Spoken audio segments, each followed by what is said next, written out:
Welcome back to the Big Life Podcast, ladies and gentlemen, where we help you to live and lead with purpose. Today's episode hits close to home for every leader who's ever felt stuck, like the business can't move forward without them. So, we're talking about one of the hardest lessons that I've had to learn. Here it is. The moment that you become essential, your growth stops. Robin, here we go.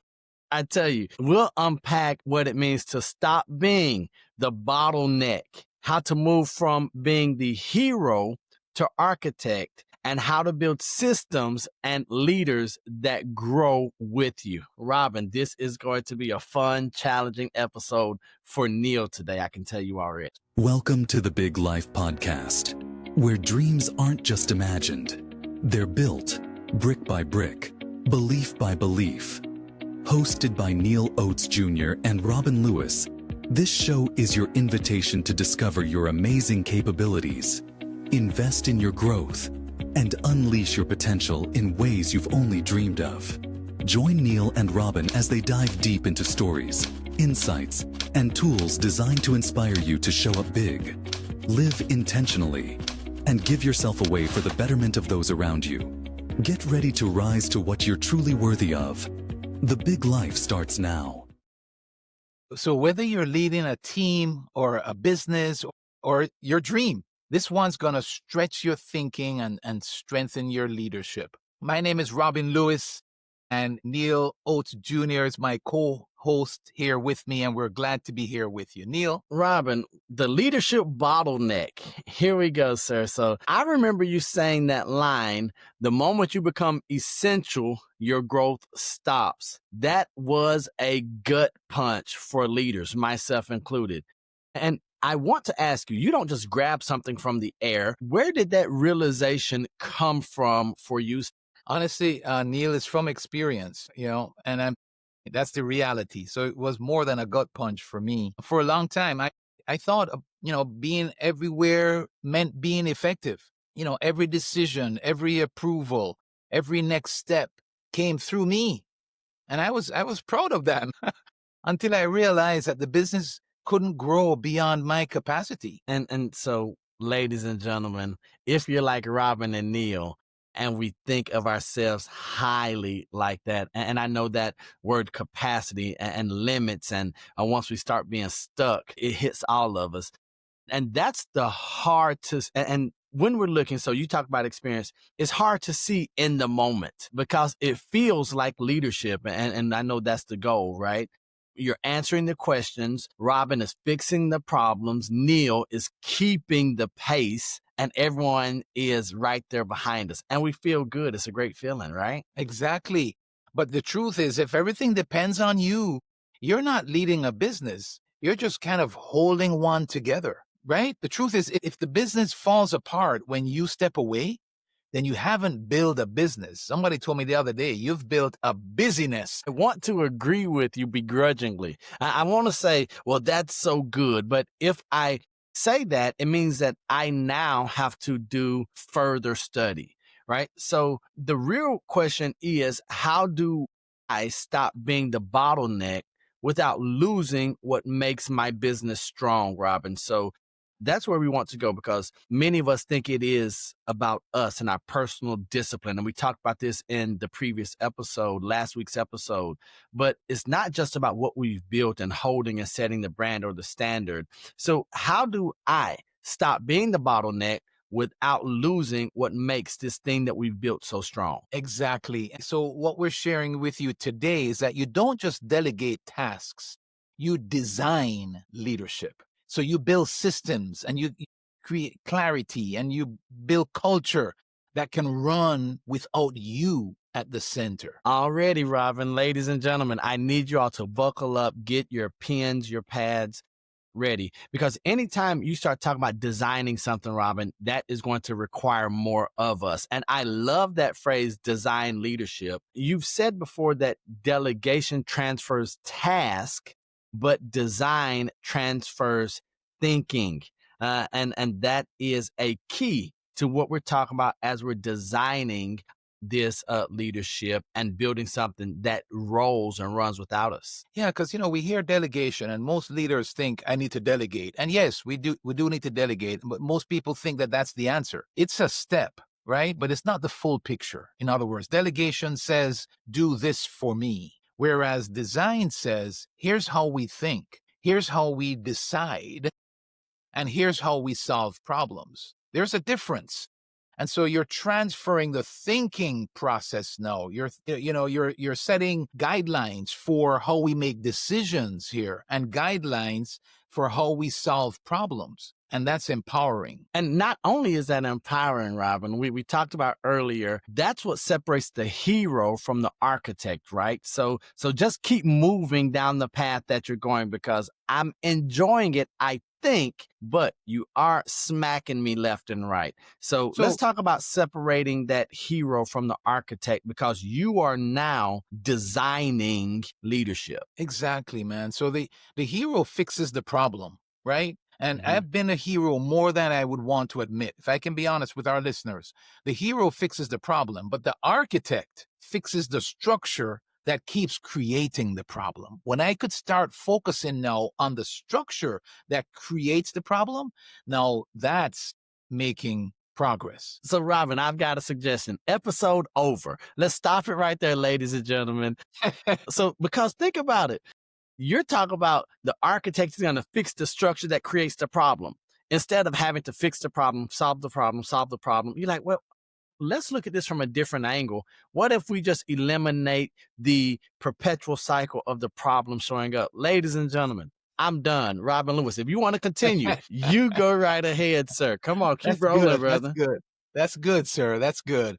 But that's the shift that changes everything. Heroes build activity and architects build legacy. Stop, Robin. Hold on, man. No. So, okay. Now and I tell you to stop, and you just keep going, giving us more and more and more. But would you just repeat that if and I'm putting you on the spot, if you remember what you just said, would you repeat that? Because I think this is the key for us, because I know we talked about how good this episode was going to be last week. I was not expecting this so quickly. And so now I've got to allow my brain to catch up with my emotions, because one, we've already talked about us being the bottleneck, and we're not delegating, we're designing and going from the hero to the architect. And I'm like, it's gym after gym after gym. So would you talk about that activity piece and the legacy piece? Would you repeat that for me? Yeah, Neil, because what we want our listeners to catch is that if you want something that lasts, you have to lead like an architect. Because as a hero, we're building activity and we're continually having to do that activity. But architects build legacy, right? And so as an architect, when you're leading like an architect, you're building something that lasts, that's sustainable. That's the point. So most of us, we have thought we were building legacy when we were not, right? So we're having to chew on this a little bit. So now, of course, as in every episode, this is where we really break this down. And this is where the practicality of the big life comes. And so that's what I love about being here, even on the receiving end of some great counsel. You said there are 3 big shifts that help leaders move from bottleneck to builder, to that architect. So I would like for us, if you're willing to, I think now would be a great time for us to start looking at those big shifts and how we as leaders can start doing the right thing, so that we're no longer the bottleneck, but we are the builder. Yeah. So let's touch on them right now. So there's 3 shifts that we need to make as architects. The first one is to shift from doing to designing. We kind of talked a little bit about that already. We're talking about the fact that you don't scale by doing more. You scale by designing better, right? Andy Stanley said that leaders who refuse to replace themselves will eventually be replaced. Know why you're laughing, Robert? Because you and I have both been on the verge, maybe more times than we want to admit, to being replaced, right? Yep. Okay, so that's a tough truth for a lot of us, Robin. And so when Andy Stanley says it, it's honest and we need to hear it. We don't like it. but we need it. And so, if I'm not mistaken, you said the leader who refuses to replace themselves will eventually be replaced. I've Yeah. got it. Let's keep Yeah. going. Yeah. And it is tough, a tough truth, but it's freeing once you embrace it. Start. So here's some ideas. Start documenting what works. And what I want to encourage our listeners is this, is if you can't describe how something happens, then how are you going to improve it? Right. And then if only you can do it, then it's not a system. It's a dependency, right, Neil? Dependency is a 4-letter word, right? So anytime we hear dependency, we're like, that's not a good thing, but we do it every day in our businesses and in our lives, and we wear it as that badge of honor. And here's why I love it. I love that because documentation isn't busy work. It's leadership work. We could say, well, I don't want to document. It's going to take too much time. And then we get back into that old mindset of, well, I'm the one that has to do the work, so I can't document the process. But that's where real leadership work takes place, in that documentation. Exactly. And when you design how things flow, your leadership stops being the lid and it starts being a launch pad.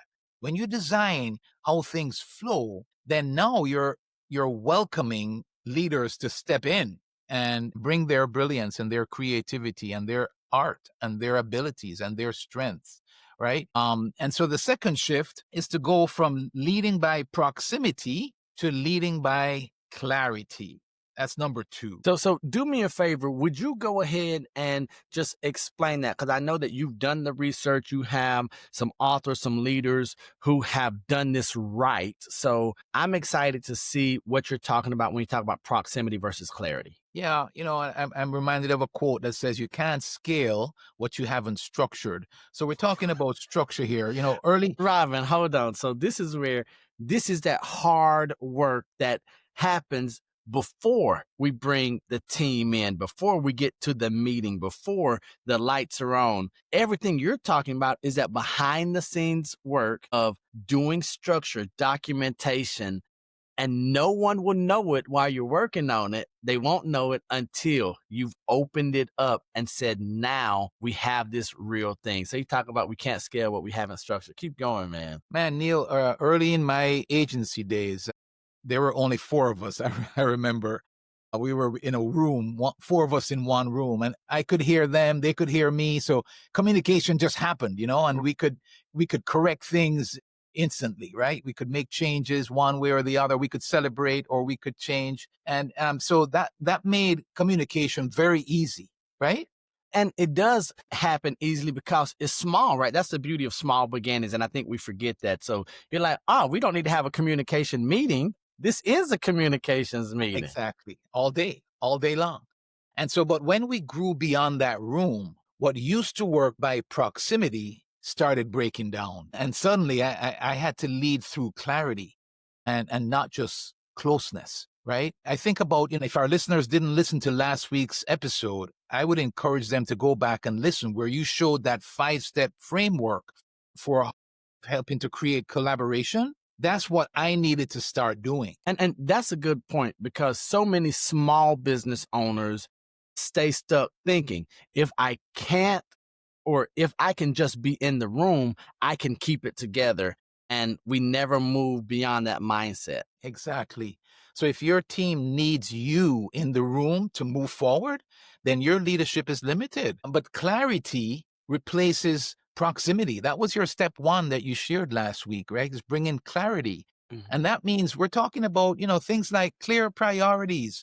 We're talking about having clear values. We're talking about clear decision lanes and clear accountability. When you can bring clarity around those things, when everyone knows the mission and how to move forward towards it, then you don't have to hover over. You just have to lead. Right, Neil? Absolutely. So we've got 2 of the 3 big shifts that we as leaders, and I'm not going to say could make, and Robin and I don't like to tell us what we should do, but these are 3 shifts that we think are absolutely necessary, right? So you've given us 1 and 2, Robin. Would you go ahead and move to that 3rd shift as we go ahead and make sure that we're leading the right way? So the 3rd shift is going from fast growth to sustainable growth. Robin, no, don't tell me that I've got to slow down and build this thing because we're already designing, right? We're not just delegating, and we want that fast thing, right? You talk about sustainability. That is a totally different word that has a different meaning because you've already mentioned legacy. I can't wait to see what you're going to say. Come on. Well, hey, here's the reality. Fast growth feels exciting. We like fast growth until it starts outrunning your structure. Sometimes the problem isn't momentum. Sometimes the problem is maintenance. Say it again, Robin, for the people in the back, sir. Neil, I have been there, brother. The problem isn't always momentum. It's maintenance. Healthy growth moves at the pace of clarity, of culture, and of the capacity that you have, right? Sometimes we need to slow down until we have more people. For example, we need to slow down on purpose so that we're not because we want to lose ground, but we want to make sure that what we're building can stand. Robin, ladies and gentlemen, so if you've been here with us on the podcast for any amount of time, Robin always mentions the time when his business was growing faster than he was as a leader. And that's so powerful because in the long run, sustainable growth outpaces fast growth every single time. If we look at those great companies, those great leaders, those organizations, they're saying we're designing a legacy. It's not about the today, the next quarter, or even the next year. It's how can we build something that is not going to be a fad, it's going to be sustainable. And anytime I hear of fast growth versus sustainable growth, I think of your example, your cautionary tale, Robin, where you have admittedly said, we built this thing and I wasn't ready for it. And then one area that or one, let me say, mistake caused you to lead in a way that you weren't proud of looking back because you were in maintenance or you were in the mode of trying to keep everything together, but you were the bottleneck as well. And Yeah. so that's why when I hear us talk about topics like this, ladies and gentlemen, this is coming from a space of experience, not of just study from a workbook. It's so true. And don't we see it? Don't we see it, folks? Don't you see it in people that serve you? Maybe it's businesses that you're a customer of. You can kind of feel when this happens for a company. I have vendors that I can just feel it. The service time slows down and so on. You can't reach them now. You used to be able to reach them right away, and now all of a sudden you can't reach them. You can build fast or you can build to last, right? The best leaders choose both, but they do it in order. Right, Neil? No, so absolutely. And I think that doing it in order is the key. And so you did mention something, talk about slow down on purpose, right? So we don't lose ground, right? Slow down on purpose so we can make sure that we're building this foundation, this structure, so that when the success comes, when the clientele comes, when the customers and those orders come in, we can actually handle it. Yeah. And so here's what I love. You've lived this. You've shared before about that insurance agency, about your insurance agency, and how that lesson hit home for you. Yeah. And so it shows me that this is a man, a friend, a leader who did the right thing in starting the business, did the growth part, maybe not to the best of his ability, but then came back and reflected on that. And now you share so others don't have to have those headaches and heartbreaks that you did. Yeah, it's so true, man. The truth is that I was stretched thin during that time that you're talking about. My team was stretched thin, and our systems couldn't keep up with the demand. That's the reality. Everything looked strong from the outside, but inside we were burning out, Neil. That's the reality. We were having a hard time keeping up. And so here's what I want to say to everyone who just heard what Robin said, that's a common trap for most entrepreneurs. Success on the surface, and then we have that strain underneath. And we're not even talking about just the duck on the water and then them kicking their feet. We're talking about that burnout, that dangerous strain where all of a sudden it seems easier to throw your hands up and do nothing or to quit than it is to start designing. And so I think that's a key for us to hold on to today. And Neil, here's a reality that we don't share very often. I don't share very often, but what it actually did for us is is that it actually caused our business to go in the opposite direction. Because you know what happens when you're not handling things in a timely manner. I remember I was getting call after call or email after email saying things like, "Hey, Robin, we put in for a request for a quote, and it's been 3 days now. We haven't heard anything. What's going on over there?" Right. And so I had to pull back out of necessity, Neil. There's only so much of that you can do because people are not going to wait for you. They can go down the street and find another insurance agent, right? Yeah. And so I had to pull back, not to slow down growth, but to build a better foundation for it. I started focusing more on infrastructure, right? I started focusing more on developing leaders and shaping culture. That's when things began to change, and we didn't just get bigger.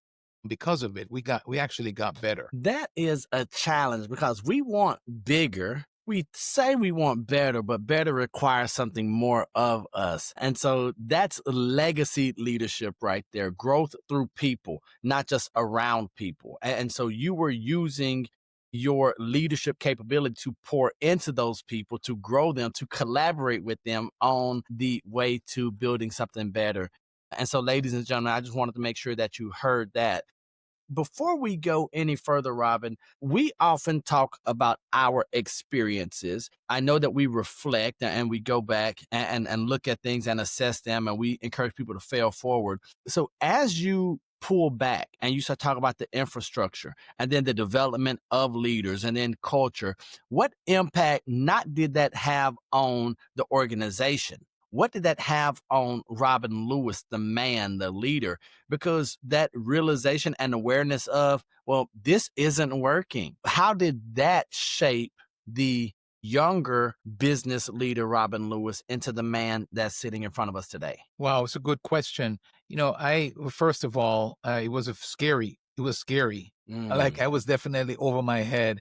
I was overwhelmed, if you will, truly stretched thin. But it helped me to realize that that's leadership. I started diving into, that's when I really became a student of leadership.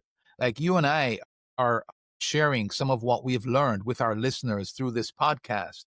I became a student of that, and I still am. I am still learning. So it's helped me to understand that that has to continue, right? And the better that I can get at doing that is the better the organization will be. And now it's also helped me to understand, Neil, that the more that I can develop other leaders within the organization, that's really building structure for the organization to go on. And the more clarity around the culture, the values, and therefore the culture that we have, is the better that I can actually use that to do reviews, to create incentives, Mhm. to reward, to determine somebody's performance. It's how well are they doing at living the values out. And so it's helped me to improve as a leader and focus on even more meaningful things that can help the organization to continue to not just thrive and last, but to continue to grow and be sustainable as we do. So it's a continued journey, and so it causes me to have to step out and do things that are continue to be new to me and a little bit more uncomfortable, and empowering others Mhm. and so on. So it's actually helped me to become a student of leadership. So I am honored that you would share that with us. Thank you, Robin. I know I put you on the spot there. But before we close this episode out, I would love for us to just do some reflections, maybe for our audience, because I know we hit them fast and in a hurry and with a lot of great gems. So I'm going to encourage you all to go back and re-listen to this episode of the Big Life Podcast and have your notepads, your iPad, or however you're going to take notes ready, because Robin was dropping gem after gem. And I told you 6 minutes in, I was ready to end the episode because we had enough for the week. But Robin, go ahead and share maybe some truths, some reflections with the audience that you have even taken away from your experience, but even as we were preparing for today's episode. Yeah, so one that I would say to our listeners, and this can be encouraging and challenging at the same time. And here it is. You don't stop being the bottleneck by working harder. You stop being the bottleneck by leading wiser. And so you need to develop your leadership capabilities. You need to become a better leader, right? Absolutely. And so, Robin, would you go ahead and run us through some of those things that you have encouraged us to do? I believe that you had one that mentioned hero and architect and some others. So would you just go ahead and run us down that list, if you would, Rob? Yeah. So yeah, we definitely talked about being the hero and becoming the architect instead. So instead of fixing problems, you wanna fix the structure that's creating the problems. But there are three shifts that we mentioned, Neil, that I'll repeat them for our listeners.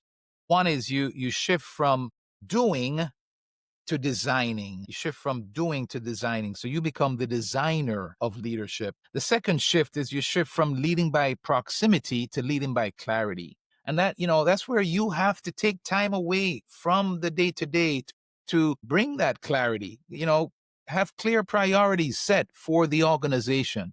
Um, um, you know, a- and so you're setting clarity so that, as like in my example, as the room got bigger and people got And you can't just scream across the room, right? right? And so clarity of priorities, clarity of values, clarity of accountability, you have clear accountability and you have clear decision lanes. So you're creating clarity as you move from leading by proximity to leading by clarity. And the third shift was shifting from fast growth to sustainable growth, and that's the one where we just talked about, where you have to kind of slow down and put the infrastructure in place and making sure that you have the capacity for the growth. We talked about the fact that healthy growth moves at the pace of clarity, of culture, and capacity, And right? Rob, that is some good stuff, man. So I'm gonna break it down. So me being from Alabama, we're gonna speak Alabamese and make it super simple. So when I hear that, the notes that I have here is that you're telling me that the shift, I have to move from hero to architect. I've got to go from control to capacity. And this one might be after the moving from hero to architect. That's going to be my biggest challenge. And then we have from control to capacity. I think my second biggest challenge, if I'm being totally transparent with you, Robin, is moving from short-term hustle to long-term health that you just mentioned. And That's so a big one. that's where I find myself today. Because I know you mentioned that leadership that designs for others is leadership that lasts. And I love that. And so it's really put a challenge, forced me to look at myself in the mirror. And so I am going to play the role of a challenger this week, Rob. And so that's the challenge for myself this week. And I'm going to ask you to join me in this. Take one area of your life or business and ask, am I leading like a hero or an architect? And that's going to be a lot for Neal Oates to chew on this week, Robin. Right on, Neil. Well said. And so to our listeners, if this conversation helped you, and we hope it has, then share it with another leader who might need to hear it also. That really goes a long way for us. We do this to add value to you. And if it's added value to you, we're asking you to pass it on, and so it can add value to others. Absolutely. Ladies and gentlemen, it has been an honor and a privilege to be here with you on this episode of the Big Life Podcast. Robin, as always, I am honored and I enjoy hanging out here with you as we sharpen each other and sharpen our audience. Ladies and gentlemen, we're going to leave you like we always do, and that is that we love you, God loves you, and there's nothing you can do about it. And until the next time we see you or you see us, we're right there with you. Peace. Peace.